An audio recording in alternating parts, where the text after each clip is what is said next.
जय माता दी। नमस्कार दोस्तों, स्वागत है आप सभी का हमारे YouTube चैनल लक्ष्मी शर्मा की कहानियां पर। आज सुनिए शनि महाराज की कथा। शनिवार को आधिपति देव शनि देवता का दिन कहा जाता है। शनि देवता व्यक्ति को उनके कर्मों के अनुसार फल देते हैं, इसलिए उन्हें न्याय का देवता भी कहा जाता है। कहते हैं कि शनि की दृष्टि जिस मनुष्य पर पड़ जाए, या तो वो राजा बन जाता है या फिर रंक। शनि भगवान की महादशा का सामना कर रहे व्यक्ति को शनिवार का व्रत रखना चाहिए, क्योंकि अगर कर्मों के फलदाता आपके पूजा से खुश हो गए तो आपके जीवन से दुखों का अंत हो जाएगा। अब सुनिए शनि महाराज की व्रत कथा। कथा को पूरा जरूर सुनिएगा और दूसरों के पास भी शेयर करें। दोस्तों, वैसे तो सूर्य पुत्र शनि देव के कई मंदिर भारत में स्थित हैं, लेकिन कुछ मंदिर ऐसे हैं जिनका अपना अलग महत्व है और इन मंदिरों के साथ कुछ धार्मिक कहानियां भी जुड़ी हुई है। ऐसा ही एक मंदिर है शनि सिग्नापुर। आज मैं इसी मंदिर से जुड़ी कथा आपको सुनाने जा रही हूँ। यह मंदिर महाराष्ट्र के अहमदनगर जिले के पास एक गांव सिग्नापुर में स्थित है, इसलिए इसे शनि सिग्नापुर मंदिर कहा जाता है। अहमदनगर से इस मंदिर की दूरी 35 किमी है। इस मंदिर की विशेषता यह है कि शनि महाराज की पाषाण काले रंग की मूर्ति बिना किसी छत्र या गुंबद के खुले आसमान में एक संगमरमर के चबूतरे पर विराजमान है।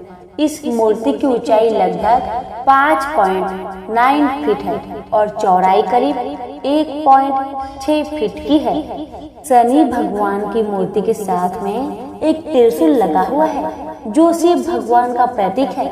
एक नंदी की प्रतिमा जिसका मुख दक्षिण की तरफ है। शनि भगवान की प्रतिमा के सामने शिव जी और हनुमान जी की छोटी मूर्ति भी चबूतरे पर विराजमान है। इस मंदिर की विशेषता, यह मंदिर स्वयं एक जागृत देव स्थान कहलाता है। इसका तात्पर्य ये है, ऐसा माना जाता है शनि देव साक्षात इस मंदिर में निवास करते हैं। इस गांव में अगर कोई भी इंसान चोरी करता है तो शनि भगवान स्वयं उसे सजा देते हैं। यहाँ भगवान शनि देव जी की मूर्ति स्वयंभू है, अर्थात शनि देव की पाषाण प्रतिमा को किसी इंसान ने नहीं बनाया है। ये प्रतिमा स्वयं पृथ्वी के गर्भ से धरातल पर अवतरित हुई है। ये प्रतिमा कितनी पुरानी है और किसने इसको यहाँ स्थापित किया है, इस बारे में ऐसी कोई पुख्ता जानकारी नहीं है, लेकिन कई किंवदंतियां और पौराणिक कथाएं प्रचलित हैं। शनि देव न्याय के देवता माने जाते हैं। ऐसा माना जाता है शनि महाराज कर्मों के अनुसार सजा और फल देते हैं।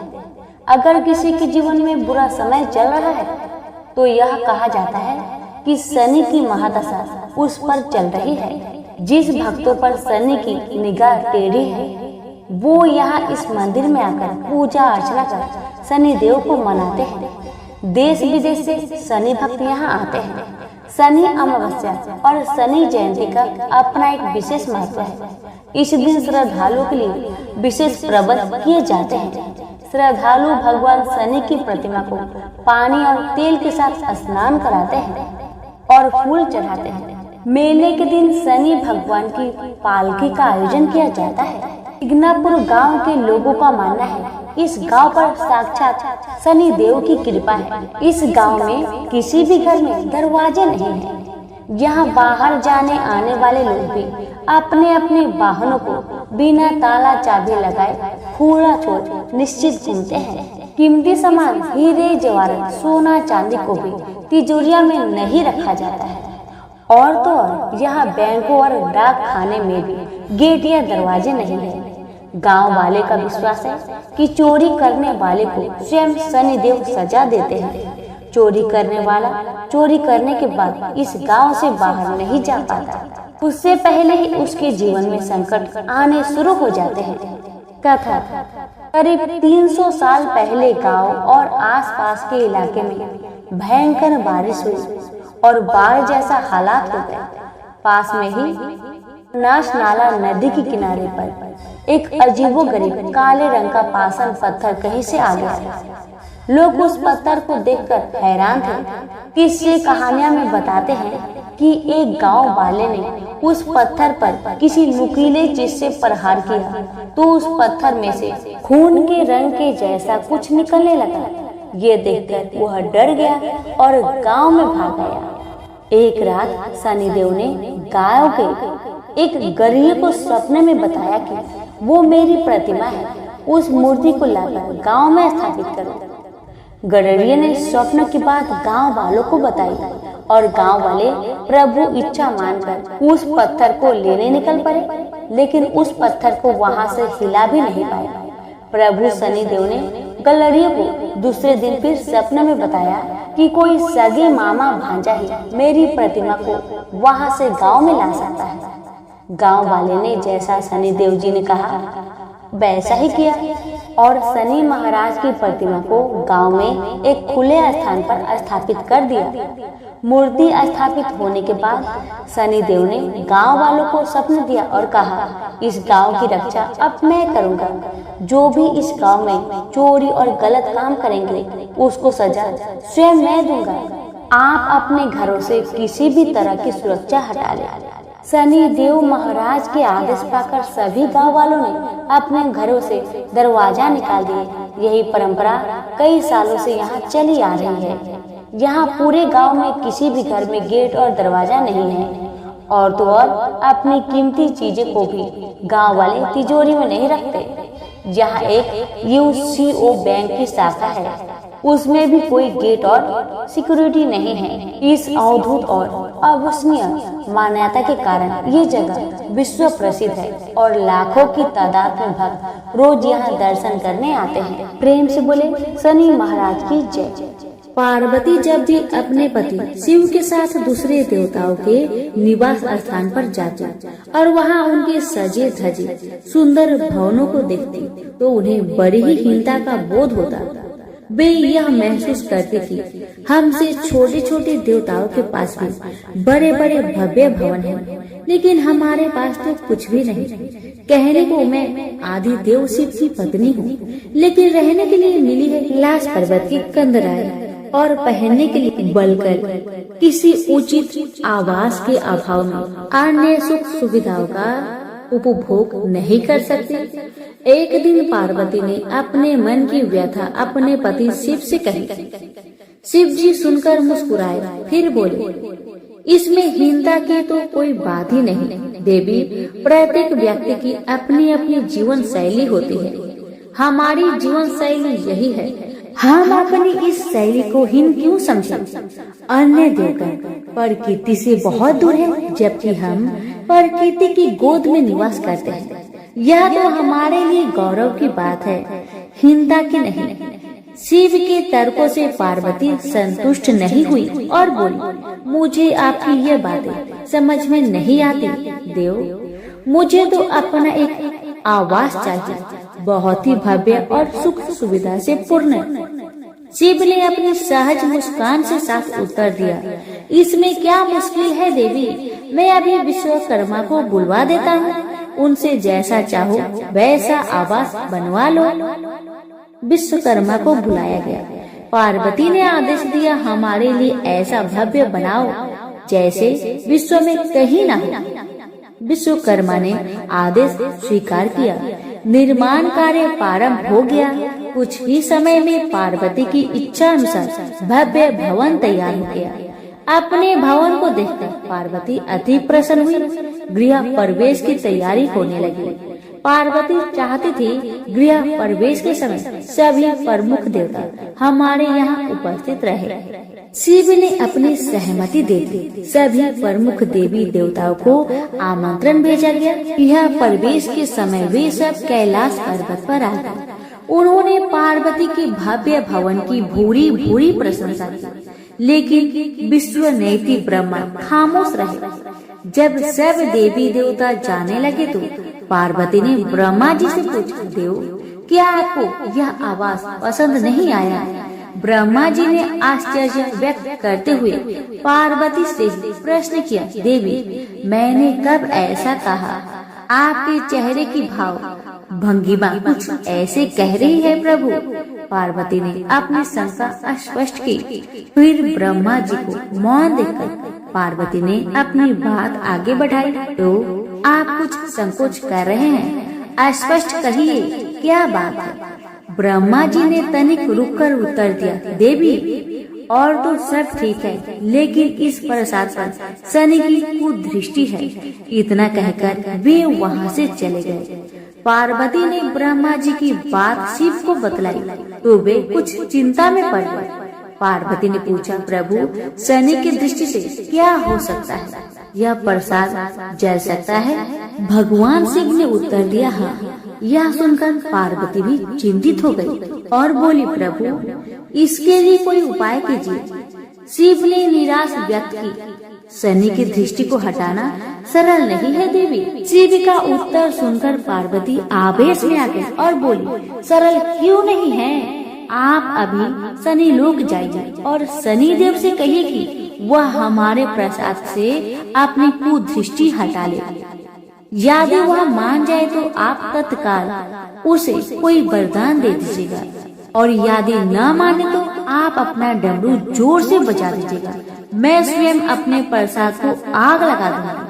यदि प्रसाद को जलना ही है तो यह मेरे हाथों से जलेगा, शनि की कुदृष्टि से नहीं। इसके बाद मैं शनि को श्राप दूंगी। पार्वती की इच्छा अनुसार शिव शनि लोक गए। वहाँ शनि देव ने उनकी अभ्यर्थना की और आदर के साथ आसन पर बैठाया। आसन ग्रहण करने के बाद शिव ने अपने आने का प्रयोजन बताया। देवी पार्वती ने जो प्रसाद बनवाया है उस पर तुम्हारी कुदृष्टि है, अतः वे चाहती है कि तुम उधर से अपनी कुदृष्टि हटा लो। शनि देव ने करवध होकर निवेदन किया, आप निश्चित रहे देव। माता पार्वती के प्रसाद पर कुदृष्टि डालने का मैं दुस्साहस नहीं कर सकता। शनि से आश्वासन पाकर शिव प्रसन्न हो गए। शनि मैं तुमसे प्रसन्न हूँ, तुम जो चाहे वर मांग सकते हो, भोलेनाथ ने कहा। शनि ने विनम्र भाव से कहा, प्रभु आपका दिया हुआ सब कुछ मेरे पास है, अब मैं और क्या मांगू? हाँ, एक इच्छा अवश्य है, वह है आपका तांडव नृत्य देखने की। बहुत दिन हो गए उसे देखे हुए, आप अपना नृत्य दिखला सके तो कृपा होगी। शनि का यह अनुरोध शिव को अच्छा लगा। उन्होंने तत्काल अपना डमरू उठा लिया और लगे नृत्य करने। भोले भंडारी ये भी भूल गए कि पार्वती ने डमरू की आवाज सुनकर अपने नवनिर्मित प्रसाद को जला देने की बात कही थी। बस डमरू बजा बजा कर नृत्य करते रहे। उधर पार्वती ने जब कैलाश पर डमरू की ध्वनि सुनी तो उन्होंने सोचा कि शनि ने अपने कुदृष्टि हटाना अस्वीकार कर दिया है, अतः वे बहुत दुखी हुई। उन्हें लगा कि यदि मैं तत्काल अपने नवनिर्मित आवाज को आग लगा दूंगी तो वह शनि की कुदृष्टि से बच जाएगा। अतः उन्होंने स्वयं ही अपने प्रसाद में आग लगा दी। वह धू धू करके जल उठा। प्रसाद को जलता देख पार्वती का शनि पर क्रोध धीरे धीरे बढ़ने लगा। अब वे उसे श्राप देने को तैयार हो गए, लेकिन उसी समय भगवान शिव वहाँ पहुँच गए। उन्होंने प्रसाद को जलते देखा तो वे आश्चर्यचकित रह गए। उनकी समझ में ही नहीं आया कि यह कैसे हो गया। फिर अचानक उन्हें सब कुछ स्मरण हो गया। अपनी भूल का उन्हें एहसास हुआ। उन्होंने पार्वती को सब कुछ सुनाया। सच्चाई जानकर पार्वती को भी अपनी जल्दबाजी पर दुख हुआ। अब शनि को श्राप देने का कोई अर्थ नहीं था, प्रत्यक्ष उसका कहीं कोई अपराध नहीं था। फिर भी पार्वती और शिव को यह लग रहा था कि यह सब हुआ शनि की कुदृष्टि से ही, लेकिन स्थिति को देखते हुए वे दोषी नहीं ठहरा सकते। प्रेम से बोलिए शनि महाराज की जय। उमापति शंकर भगवान की जय। पिपलाद ऋषि का नाम आप सभी ने सुना होगा। वह महर्षि दधीचि के पुत्र थे। महर्षि दधीचि जिन्होंने अपनी हड्डियों का दान कर दी थी, जिससे इंद्र का वज्र बनाकर और वृत्रासुर का संहार संभव हो पाया था। यह घटना ब्रह्म पुराण की है। शमशान में जो महर्षि दधीचि के मांस पिंड का दाह संस्कार हो रहा था, तो उनकी पत्नी अपने पति का वियोग सहन न कर पाई और पास में स्थित पीपल के वृक्ष की कोटर में जो जड़ों के कारण एक गड्ढा बन जाता है, उसमें अपने 3 वर्ष के बालक को रखकर स्वयं चीता पर सती हो गई। इस प्रकार महर्षि दधीचि और उनकी पत्नी का बलिदान हो गया। किंतु पीपल की कोटर में रखा बालक भूख प्यास से तड़पने लगा और चिल्लाने लगा। जब कोई वस्तु से नहीं मिली तो कोटर में गिरे हुए पीपल के फल खाकर वह बड़ा होने लगा। एक दिन देवऋषि नारद वहाँ से गुजर रहे थे। नारद जी ने पीपल की कोटर में बालक को देखकर उससे उसका परिचय पूछा। बालक ने अपना परिचय दिया और बताया कि मैं नहीं जानता कि मैं कौन हूँ। नारद ने पूछा, तुम्हारा जनक कौन है? तब बालक ने उसी तरह का उत्तर दिया कि वह नहीं जानता कि उसके जनक कौन है। तब नारद जी ने अपना ध्यान धरकर उस बच्चे के बारे में पूरी जानकारी निकाली और उसे बताया कि तुम महान दधीचि के पुत्र हो।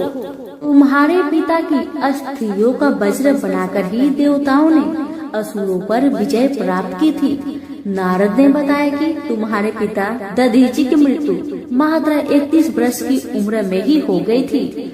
बालक ने अपने पिता की अकाल मृत्यु के बारे में जानना चाहा। तब नारद जी ने बताया कि उन पर आई इस विपत्ति का कारण शनिदेव की महादशा थी। नारद जी ने उस बालक को पिप्पलाद नाम दिया, क्योंकि वह पीपल के पत्ते और उसका गुदा खाकर बड़े हुए थे। उसके बाद नारद जी ने उसे दीक्षित किया। नारद जी के जाने के बाद उस बालक ने, जिसका नाम पिप्पलाद था, ब्रह्मा जी की घोर तपस्या की। ब्रह्मा जी ने जब बालक से वर मांगने के लिए कहा तो पिप्पलाद ने अपने दृष्टि मात्र से किसी को भी जलाने की शक्ति मांगी। ब्रह्मा जी ने उसे वरदान दे दिया। ब्रह्मा जी के वरदान के बाद पिप्पलाद ने सबसे पहले शनि देव का आह्वान किया और उन्हें अपने सामने प्रस्तुत किया। सामने पाकर उन्होंने शनि देव को भस्म करना शुरू कर दिया। शनि देव शरीर से जलने लगे। ब्रह्मांड में कोलाहल मच गया। सूर्य पुत्र शनि की रक्षा के लिए सारे देवता विफल प्रतीत हो रहे थे। सूर्य ने अपनी आंखों के सामने अपने पुत्र को जलता हुआ देखा। ब्रह्मा जी उसे बचाने के लिए विनय निवेदन किया। ब्रह्मा जी ने स्वयं पिप्पलाद के सम्मुख प्रकट होकर शनि देव को छोड़ने के लिए कहा, किंतु वह तैयार न हुए। ब्रह्मा जी ने एक के बदले 2 वरदान मांगने की बात कही। तब पिप्पलाद ने खुश होकर 2 वरदान मांगे। पहला, जन्म से 5 वर्ष तक किसी भी बालक की कुंडली में शनि उसको कारक नहीं होगा।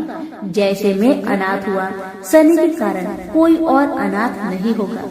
दूसरा, उन्होंने कहा मुझे अनाथ को पीपल में शरण दी थी। जो व्यक्ति सूर्य उदय से पूर्व पीपल वृक्ष पर जल चढ़ाएगा, उस पर शनि की बुरी महादशा का असर नहीं होगा। माँ जी ने तथास्तु कहकर वरदान दिया। तब पिप्पलाद ने चलते हुए शनि को अपने ब्रह्म दंड से उसके पैरों पर आघात करते हुए मुक्त किया, जिससे शनि देव के पैर क्षतिग्रस्त हो गए और वह पहले जैसे तेजी लायक नहीं रहे।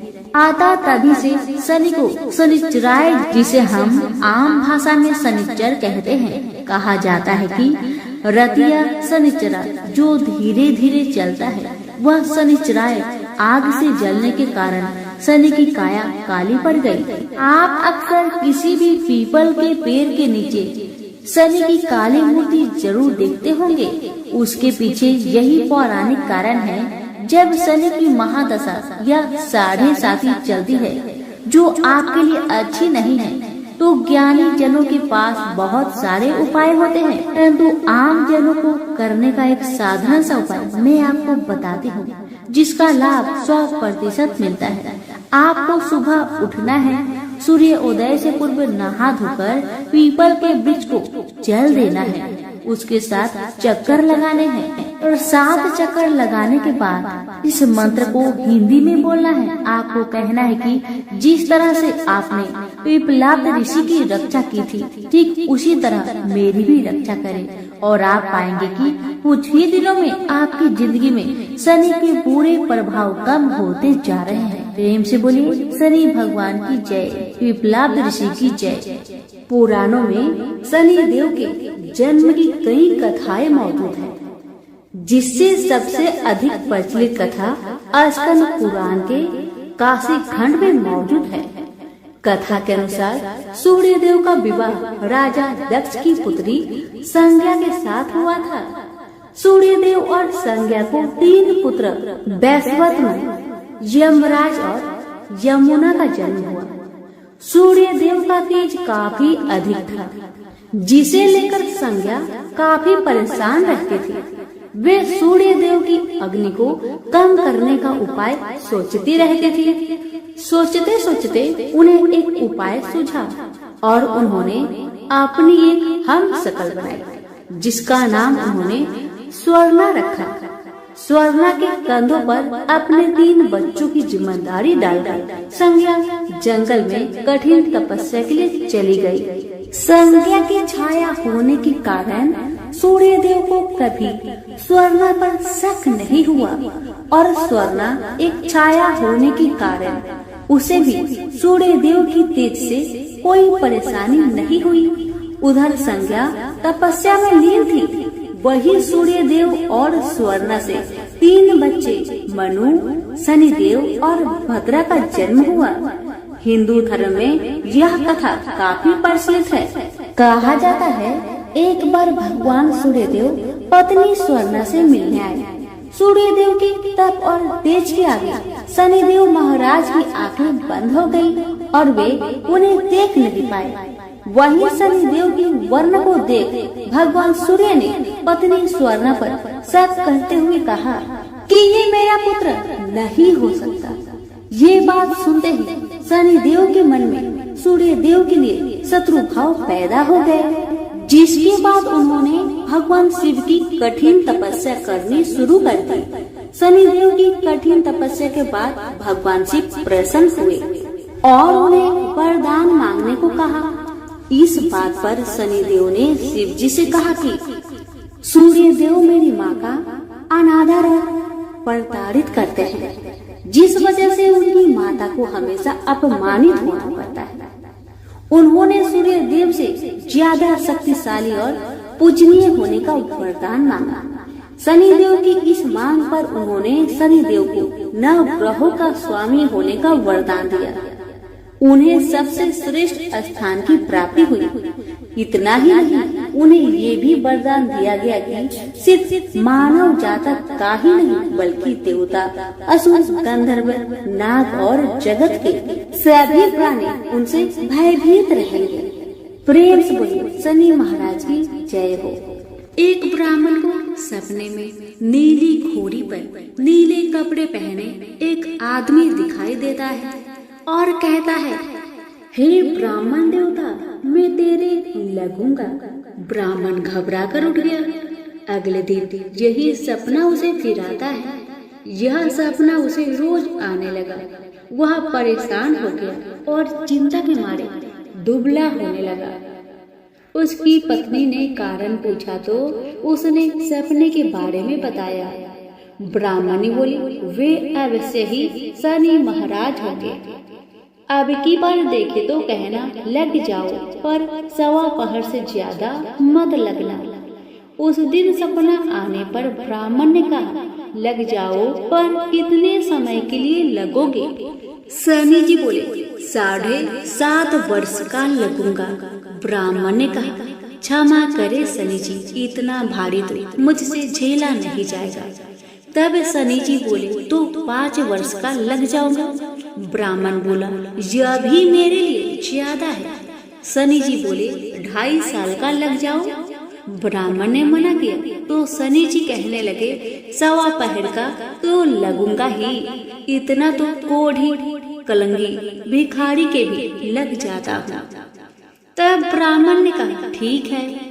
ब्राह्मण को 1.25 पहर की शनि की दशा लग गई। ब्राह्मण ने नींद से जाकर ब्राह्मणी से कहा, मेरी 1.25 पहर शनि की दशा लग गई है, इसलिए मैं जंगल में जाकर यह समय बिताऊंगा। मेरे लिए खाने पीने का सामान बांध दे। मेरे पीछे से किसी से लड़ाई झगड़ा ना हो, इसका ध्यान रखना। ज्यादातर घर में ही रहना, बच्चों का भी ध्यान रखना। इस 1.25 पहर के समय में कोई गाली भी दे तो चुपचाप सुन लेना, बहस मत करना। यह सब समझाकर ब्राह्मण जंगल में चला गया। जंगल में ब्राह्मण एक पीपल के पेड़ के नीचे बैठ गया और हनुमान जी का पाठ करने लगा। 1 पहर बीत गया। ब्राह्मण ने सोचा बाकी बचा समय रास्ते में बीत जाएगा, इसलिए वहां से चल दिया। रास्ते में एक बाड़ी में मदिरे लगे देखे। माली से एक मदिरा खरीदा, पोटली में बांधा और आगे बढ़ा। आगे एक आदमी मिला जो असल में शनिदेव थे। ब्राह्मण से पूछा, पोटली में क्या है? उसने कहा, मदिरा है। शनिदेव बोले, दिखाओ। ब्राह्मण ने पोटली खोली। उसमें राजकुमार का कटा हुआ खून से लथपथ सिर दिख। शनिदेव ब्राह्मण को राजा के पास ले गए और कहा कि इस ब्राह्मण ने राजकुमार की हत्या कर दी है, इसके पास पोटली में राजकुमार का सिर है। राजा ने कहा, मैं यह नहीं देख सकता, इस ब्राह्मण को सूली पर चढ़ा दो। राजा के यहाँ हाहाकार मच गया। ब्राह्मण को सूली पर चढ़ाने से पहले पूछा क्या कि उसकी कोई आखिरी इच्छा हो तो बताए। ब्राह्मण ने सोचा इसी तरह 1.25 पहर पूरा करना होगा। उसने कहा, वह रोज बालाजी की कथा सुनता है, मरने से पहले अंतिम बार बालाजी की कथा सुनना चाहता हूँ। ब्राह्मण को कथा सुनाने का प्रबंध किया गया। कथा कहते कहते 1.25 पहर पूरा हो गया। शनि की दशा टलते ही राजकुमार शिकार खेल कर लौटता हुआ दिखाई दिया। राजकुमार को आता देख राजा बहुत खुश हुआ, लेकिन उसे निर्दोष ब्राह्मण की हत्या का दोष लगने का डर सताने लगा। उसने तुरंत घुड़सवार सैनिकों को ब्राह्मण को आदर सहित ले आने के लिए भेजा। ब्राह्मण राज दरबार में आया तो राजा ने क्षमा मांगी और पोटली दिखाने के लिए कहा। पोटली खोली तो उसमें मदिरा था। राजा ने इन सब के बारे में पूछा तो ब्राह्मण ने बताया, मुझे 1.25 पहर की शनिचर की दशा लगी थी, इस कारण यह सब तमाशा हुआ। राजा ने पूछा, यह दशा कैसे टलती है? ब्राह्मण बोला, राजा, ये सेठ के लगे तो काला हाथी या काला घोड़ा दान करे, गरीब के लगे तो पीपल की पूजा करे। तब बोले, साचा शनिचर कहिए, जाके पाव सदा ही पड़िए। शनि की कहानी सुने, तिल का तेल और काला उड़द दान करे, काले कुत्ते को तेल से चूपर कर रोटी खिलाए तो शनिचर की दशा उतर जाती है। राजा ने उसे मदिरा वापस दे दिया। घर आकर ब्राह्मण ने मदिरा काटा तो उसके बीज की जगह हीरे मोती निकले। ब्राह्मणी ने पूछा, यह कहाँ से लाए? आप तो कह रहे थे शनि की दशा लगी है। ब्राह्मण ने कहा, जब दशा लगी थी तो यही मदिरा राजकुमार का सिर बन गया था। उतरती दशा के शनि जी निहाल कर गए। हे शनि देवता, जैसे ब्राह्मण के शनि की दशा लगी वैसे किसी के ना लगे, निहाल सबको करे। प्रेम से बोलिए, शनि महाराज की जय हो।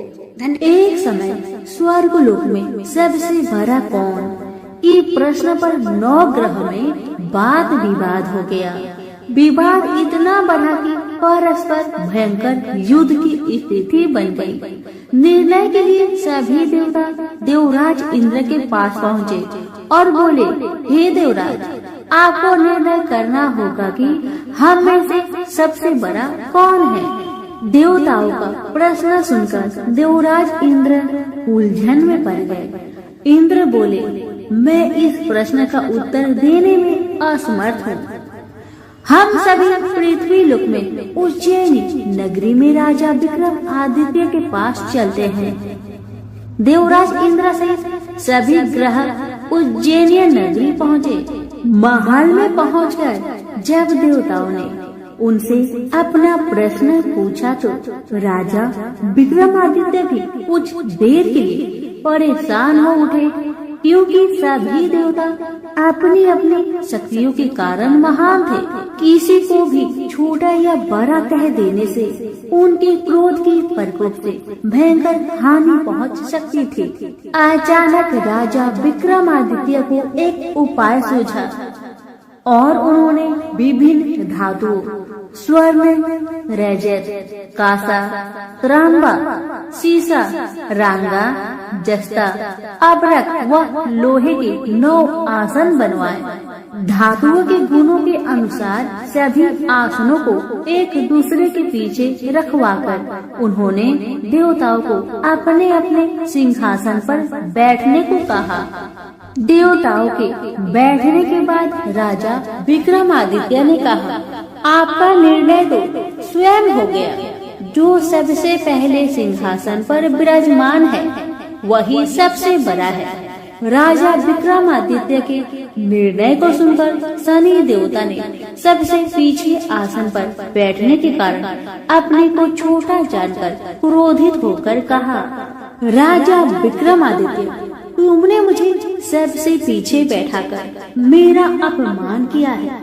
तुम मेरी शक्तियाँ से परिचित नहीं हो, मैं तुम्हारा सर्वनाश कर दूंगा। शनि देव ने कहा, सूर्य एक राशि पर 1 महीने, चंद्रमा 2.25 दिन, मंगल 1.5 महीने, बुध और शुक्र 1 महीने, बृहस्पति 13 महीने रहते हैं। लेकिन मैं किसी राशि पर 7.5 वर्ष 7.5 तक रहता हूँ। बड़े बड़े देवताओं को मैंने अपने प्रकोप से पीड़ित किया है। राम को 7.5 के कारण ही वन में जाकर रहना पड़ा और रावण को 7.5 के कारण ही युद्ध में मृत्यु का शिकार बनना पड़ा। राजा, अब तू भी मेरे प्रकोप से नहीं बच सकेगा। इसके बाद अन्य ग्रहों के देवता तो प्रसन्नता के साथ चले गए, परंतु शनिदेव बड़े क्रोध के साथ वहाँ से विदा हुए। राजा विक्रमादित्य पहले की तरह ही न्याय करते रहे। उनके राज्य में सभी स्त्री पुरुष बहुत आनंद से जीवन यापन कर रहे थे। शनिदेव अपना अपमान नहीं भूले। एक दिन राजा की परीक्षा लेने शनिदेव घोड़े के व्यापारी के रूप में राज्य पहुँचे। जब राजा विक्रम आदित्य को इस बात का पता चला तो उन्होंने अपने अश्वपाल को कुछ घोड़े खरीदने के लिए भेजा। घोड़े बहुत कीमती थे। अश्वपाल ने जब वापस लौटकर इस संबंध में बताया तो राजा विक्रम आदित्य ने स्वयं आकर एक सुंदर व शक्तिशाली घोड़े को पसंद किया। घोड़े की चाल देखने के लिए राजा उस घोड़े पर सवार हुए तो वह घोड़ा बिजली की गति से दौड़ पड़ा। तेजी से दौड़ता घोड़ा राजा को दूर एक जंगल में ले गया और फिर राजा को वहाँ गिराकर जंगल में कहीं गायब हो गया। राजा अपने नगर को लौटने के लिए जंगल में भटकने लगा, लेकिन उन्हें लौटने का कोई रास्ता नहीं मिला। राजा को भूख प्यास लगाई। बहुत घूमने पर उसे एक चारवाहा मिला। राजा ने उससे पानी मांगा। पानी पीकर राजा ने उस चारवाहे को अपनी अंगूठी दे दी। फिर उससे रास्ता पूछकर वह जंगल से निकलकर पास के नगर में पहुंचा। राजा ने एक सेठ की दुकान पर बैठकर कुछ देर आराम किया। उस सेठ ने राजा से बातचीत की तो राजा ने उसे बताया कि मैं उज्जैनी नगरी से आया हूँ। राजा के कुछ देर दुकान पर बैठने से सेठ जी की बहुत बिक्री हुई। सेठ ने राजा को बहुत भाग्यवान समझा और खुश होकर उसे अपने घर भोजन के लिए ले गया। सेठ के घर में सोने का एक हार खूंटी पर लटका हुआ था। राजा को उस कमरे में छोड़कर सेठ कुछ देर के लिए बाहर गया। तभी एक आश्चर्यजनक घटना घटी। राजा के देखते देखते सोने की उस हार को खूंटी निगल गई। सेठ ने कमरे में लौटकर हार को गायब देखा तो चोरी का संदेह राजा पर ही किया, क्योंकि उस कमरे में राजा ही अकेला बैठा था। सेठ ने अपने नौकरों से कहा कि इस परदेसी को रस्सियों से बांधकर नगर के राजा के पास ले चलो। राजा ने विक्रमादित्य से हार के बारे में पूछा तो उसने बताया कि उसके देखते ही देखते खूंटी ने हार को निगल लिया था। इस पर राजा ने क्रोधित होकर चोरी करने के अपराध में विक्रमादित्य के हाथ पांव काटने का आदेश दे दिया। राजा विक्रमादित्य के हाथ पांव काटकर उसे नगर की सड़क पर छोड़ दिया गया। कुछ दिन बाद एक तेली उसे उठाकर अपने घर ले गया और उसे अपने कोल्हू पर बैठा दिया। राजा आवाज देकर बैलों को हाँकता रहता। इस तरह तेली का बैल चलता रहा और राजा को भोजन मिलता रहा। शनि के प्रकोप की 7.5 पूरी होने पर वर्षा ऋतु प्रारंभ हुई। राजा विक्रमादित्य एक रात मेघ मल्हार गा रहा था कि तभी नगर के राजा की लड़की राजकुमारी मोहिनी रथ पर सवार उस तेली के घर के पास से गुजरी। उसने मेघ मल्हार सुना तो उसे बहुत अच्छा लगा और दासी को भेजकर गाने वाले को बुला लाने को कहा। दासी ने लौटकर राजकुमारी को अपंग राजा के बारे में सब कुछ बता दिया। राजकुमारी उसके मेघ मल्हार से बहुत मोहित हुई, अतः उसने सब कुछ जानकर भी अपंग राजा से विवाह करने का निश्चय कर लिया। राजकुमारी ने अपने माता पिता से जब यह बात कही तो वह हैरान रह गए। रानी ने मोहिनी को समझाया, बेटी तेरे भाग्य में तो किसी राजा की रानी होना लिखा है, फिर तू उस अपंग से विवाह करके अपने पांव पर कुल्हाड़ी क्यों मार रही हो। राजकुमारी ने अपनी जिद नहीं छोड़ी। अपनी जिद पूरी कराने के लिए उसने भोजन करना छोड़ दिया और प्राण त्याग देने का निश्चय कर लिया। आखिर राजा रानी को बेबस होकर अपंग विक्रमादित्य से राजकुमारी का विवाह करना पड़ा। विवाह के बाद राजा विक्रमादित्य और राजकुमारी तेली के घर में रहने लगे। उसी रात स्वप्न में शनि देव ने राजा से कहा, राजा तुमने मेरा प्रकोप देख लिया, मैंने तुम्हें अपने अपमान का दंड दिया है। राजा ने शनि देव से क्षमा करने को कहा और प्रार्थना की, हे शनि देव, आपने जितना दुख मुझे दिया है अन्य किसी को न देना। शनि देव ने कुछ सोचकर कहा, राजा मैं तुम्हारी प्रार्थना स्वीकार करता हूँ। जो कोई स्त्री पुरुष मेरी पूजा करेगा, शनिवार को व्रत करके मेरी व्रत कथा सुनेगा, उस पर मेरी अनुकंपा बनी रहेगी। प्रातःकाल राजा विक्रमादित्य की नींद खुली तो अपने हाथ पांव देखकर राजा को बहुत खुशी हुई। उसने मन ही मन शनि देव को प्रणाम किया। राजकुमारी भी राजा के हाथ पांव सही सलामत देखकर आश्चर्य में डूब गई। तब राजा विक्रमादित्य ने अपना परिचय देते हुए शनिदेव के प्रकोप की सारी कहानी सुनाई। सेठ को जब इस बात का पता चला तो दौड़ता हुआ तेली के घर पहुंचा और राजा के चरणों में गिरकर क्षमा मांगने लगा। राजा ने उसे क्षमा कर दिया, क्योंकि यह सब तो शनिदेव का प्रकोप के कारण ही हुआ था। सेठ राजा को अपने घर ले गया और उसे भोजन कराया। भोजन करते समय वहाँ एक आश्चर्यजनक घटना घटी। सबके देखते देखते उस खूंटी ने हार उगल दिया। सेठ जी ने अपनी बेटी का विवाह राजा के साथ कर दिया। और बहुत से स्वर्ण आभूषण धन आदि देकर राजा को विदा किया। राजा विक्रमादित्य राजकुमारी मोहिनी और सेठ की बेटी के साथ उज्जैनी पहुँचे तो नगर वासियों ने हर्ष से उनका स्वागत किया। अगले दिन राजा विक्रमादित्य ने पूरे राज्य में घोषणा कराई कि शनिदेव सब देवों में सर्वश्रेष्ठ है। प्रत्येक स्त्री पुरुष शनिवार को उनका व्रत करे और व्रत कथा अवश्य सुने। राजा विक्रमादित्य की घोषणा से शनिदेव बहुत प्रसन्न हुए। शनिवार का व्रत करने और व्रत कथा सुनने के कारण सभी लोग की मनोकामनाएं शनिदेव की अनुकंपा से पूरी होने लगी। सभी लोग आनंद पूर्वक रहने लगे। तो प्रेम से बोलिए शनि भगवान की जय हो।